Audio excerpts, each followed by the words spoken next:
সবাই যখন মৃত্যুটাকে ভীষণ ভয় পায়, আমি তখন হাসতে হাসতে আল্লাহর কাছে ভীষণ সন্তুষ্টি নিয়ে পৌঁছাতে চাই যে আমি একটা ন্যূনতম ওই জীবনটা লিড করতে পারলাম, যে আমি একটা ইনসাফের হাসি নিয়ে আমি আমার আল্লাহর কাছে পৌঁছাতে চাই।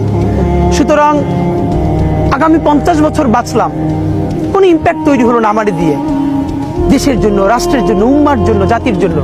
কিন্তু আমি ধরেন 5 বছর বাঁচলাম, সেটার মধ্য দিয়ে যদি আগামী 50 বছরের ইম্প্যাক্ট তৈরি হয়, তাহলে অনেকদিন বেঁচে থাকায় কি সাফল্যের বলেন? শহীদ প্রেসিডেন্ট জিয়াউর রহমান কয়টা দিন বেঁচেছেন, কিন্তু ভাবেন আজকে পর্যন্ত উনি আমার অনুপ্রেরণা। হাঁটতে হাঁটতে আমার পা ফুলে যায়। আমি, আমার টিম সেদিনকে ব্যাগের মধ্যে জুতো নিয়ে তারপরে একটা শপিং মলে ঘুরছিলাম, মানে পা ফুলে গেছে, পা জুতোয় ঢুকাতে পারছিলাম না। তো জিয়াউর রহমানের একটা ওনার গল্প মনে পড়ছিল, যিনি মাইলকে মাইল যখন হাঁটতেন, ওনার সাথে স্টাফদের পা ফুলে যেত, কিন্তু ওনার তো আর্মি ট্রেনিং আছে। তখন তাকে বলতো যে স্যার আপনার তো আর্মি ট্রেনিং, আমরা তো আর পারি না। এই জন্য ওনাকে মানুষ রাখাল রাজা বলতো।